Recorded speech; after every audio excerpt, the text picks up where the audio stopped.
In a twist that sends shivers down the spine of global diplomacy, a secret document has surfaced, shedding light on a covert strategy by Vladimir Putin. This classified paper advises the Russian leader to sap America's bargaining strength on the Ukraine peace deal by fanning the flames of discord between the U.S. and the rest of the world. Imagine whispers in shadowy corridors urging moves that could tilt global trust. What could be more startling?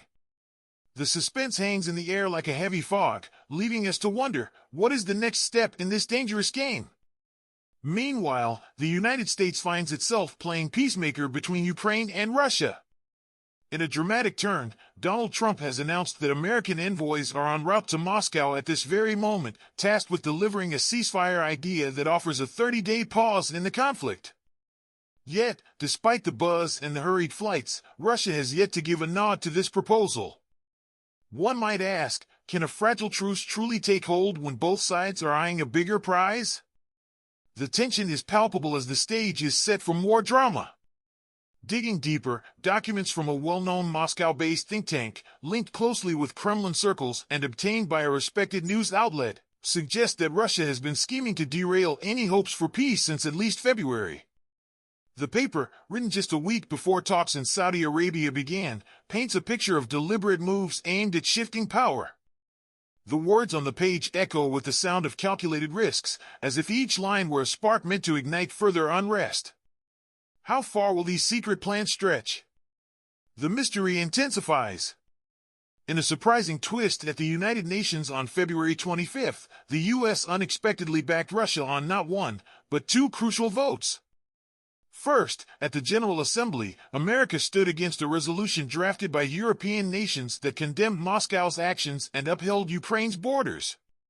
Then, in the Security Council, the U.S. even took the lead in drafting a motion calling for an end to the invasion, remarkably without calling out Russia by name.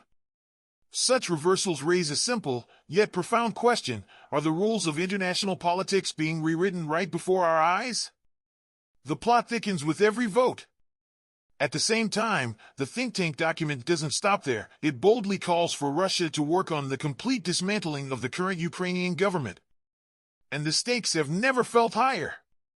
Last night, in a dramatic announcement, Putin's army claimed they had captured hundreds of Ukrainian soldiers in the Kursk region. The imagery is stark: troops caught in the crossfire, their fates sealed by a force that shows no mercy. The question lingers in the cold night air: what price will these captives pay for a battle that seems to have no end? In a scene that looks like it was lifted straight from a war film, Putin himself, dressed in military fatigues, paid a visit to his troops in Kursk. With a tone as chilling as a winter's gust, he declared that the captured soldiers must be treated as terrorists in accordance with the laws of the Russian Federation. It was a statement delivered with a cruelty that sent shockwaves, making it clear that this conflict is fought not just on battlefields but in the hearts of those caught in its grip. Could there be any room for mercy in such a hardened stance? The air crackles with the threat of retribution. The secret document goes further, advising that any plans to deploy peacekeepers in Ukraine, an idea championed by many in Europe, should be shot down, as these forces would inevitably fall under strong Western sway. In a similarly charged moment last night, Russia's foreign minister lashed out at British proposals to lead a stabilization force in a post-conflict Ukraine, claiming they would end up protecting what he called the country's Nazi regime. Not long after, in a bizarre outburst echoing through the corridors of power, Sergei Lavrov boldly questioned, what will the peacekeepers protect? The remnants of the Kiev Nazi regime? The raw anger in his words leaves us pondering, is this a battle of ideologies, or something even darker? Adding fuel to the fire, the document criticizes the U.S. plan to continue sending arms to Ukraine and to maintain its vast army there, labeling such moves absolutely unacceptable. It even outlines a scheme for Russia to push for a further breakup of Ukraine, proposing the creation of a buffer zone in its northeast that touches Russian soil and a demilitarized zone near Crimea, which Putin seized back in 2014. The proposals fly in the face of any quick fix, forcing us to question, is there any room left for compromise when every move seems designed to widen the divide? The tension simmers like a pot on the verge of boiling over. Trump's initial offer, a 100-day peace plan for Ukraine, was brushed aside in the document as impossible to realize. Instead, it ominously hints that true peace can't be achieved until at least 2026. In a stroke of negotiation, the think tank even floated the idea of giving American companies a chance to dig for rare earth minerals in Russia and in the areas of Ukraine occupied by Russian forces. Such a proposal might seem like a strange twist in a chess game of high stakes. Could economic leverage be the key to shifting the balance? The plot leaves us hanging, waiting for the next move. It's important to note that all this was set in motion just a week before Russia and the U.S. met in Saudi Arabia for high-level discussions, a meeting from which Ukraine was notably absent. During these talks, while the world watched, Trump was at his Mar-a-Lago estate in Florida. There, he ridiculed Ukrainian President Volodymyr Zelensky for his complaints about being sidelined. "Today I heard, oh, we weren't invited." Well, you've been there for 3 years. You should have ended it 3 years ago. You should have never started it. You could have made a deal, he jeered.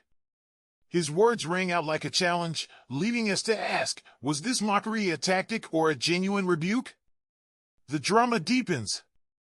Kremlin insiders now claim that it is Putin who wants to drag out the peace process, not to prolong the conflict for its own sake, but to grab more Ukrainian land. With Russian troops far outnumbering their Western-backed foes and steadily pushing into eastern Ukraine, the military balance seems to favor Moscow.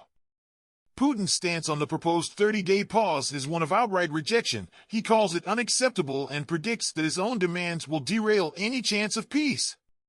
Can anyone truly bargain when one side holds so many cards?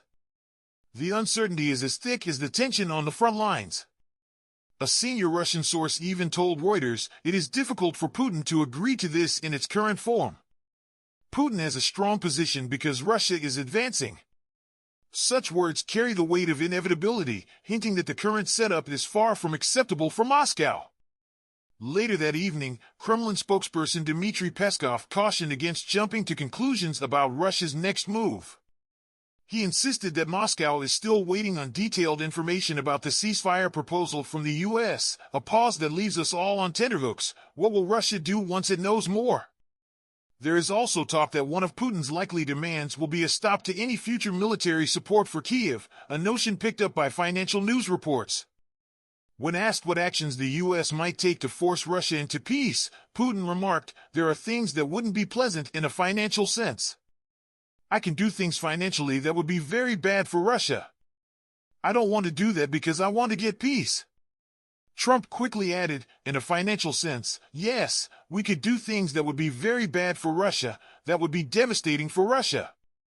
But I don't want to do that. Such exchanges reveal a high-stakes tug-of-war. Could economic power be the secret weapon in this deadly game? The question leaves us eager for what comes next. Across the ocean, Europe is also ramping up its pressure on the Kremlin. Speaking in Paris after a crucial meeting with European partners, the UK's Defence Secretary delivered a pointed message to Putin, "Over to you now." John Healey MP urged the Kremlin chief to accept the ceasefire, start negotiations, and end the war. Make no mistake, the pressure is now on Putin. He emphasized that this year, the UK will spend £4.5 billion, the highest ever, and that both the UK and France are leading the charge for peace and security guarantees for Ukraine. "We are cooperating closely with partner nations from Europe and beyond, and from today we are accelerating that work." Yesterday, military chiefs from 34 nations met here in Paris in meetings which lasted more than an hour with President Macron. While the UK's Prime Minister will host another meeting on Saturday while military chiefs will resume their discussions next week, he declared. With such bold moves, can the Kremlin hold out against mounting pressure? The final move in this global chess match remains to be seen.